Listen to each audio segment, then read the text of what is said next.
Oqtollu ġieħ mhux li din hija l-kampanja li ġiet imnedija mill-Life Network Foundation bilan li jkun hemm investiment serju fil-kura paljattiva f'pajjiżna u kontra s-suwiċidju assistit. F'konferenza tal-aħbarijiet li saret l-4 filgħodu quddiem Kassilja ingħad li ġiet ippreżentata petizzjoni b'aktar minn 11,500 firma lil Roberta Bela. Petizzjoni bilan li jiġu kkunsidrati l-appelli tan-nies meta tkun qed issir l-analiżi dwar il-proposta tal-Gvern. Waqt il-konferenza ntqal li kull ħajja għandha valur u l-għan ewlieni huwa li titjieb il-kwalità tal-kura paljattiva f'pajjiżna sabiex il-pazjenti kemm dawk fl-isptar kif ukoll dawk li jkunu d-dar jingħataw kura li tixirqilhom u jgħixu l-aħħar mumenti ta' ħajjithom b'dinjità. F'kummenti ma' Net News il-kap eżekuttiv tal-Life Network Foundation Miriam Xiberras spjegat kif preżentament il-kura paljattiva mhijiex aċċessibbli għal kulħadd.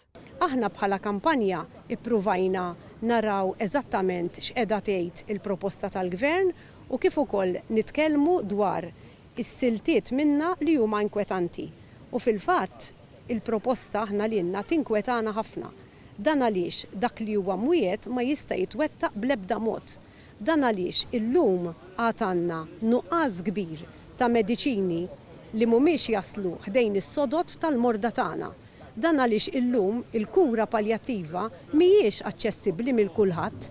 Apparti minn hekk hija qalet li persuni fi stat vulnerabbli ma jistgħux jagħmlu deċiżjoni serja bħal din fuq ħajjithom. Ma jagħmilx sens ja ħasra li fl-istess strateġija ta' prevenzjoni tas-suwiċidju insibu klawsola li tgħid li l-persuni terminali huma vulnerabbli u fl-istess ħin nippreżentawlhom is-suwiċidju assistit.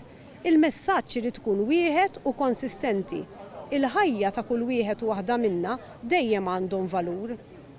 Jekk hemm min qiegħed ibati, l-istat huwa fid-dmir li jagħtih l-aqwa kura biex l-ewwel nett ma jbatix u hawnhekk għandna bżonn u aċċess għal mediċini anka li forsi qatt m'għandniex aċċessibbli Malta.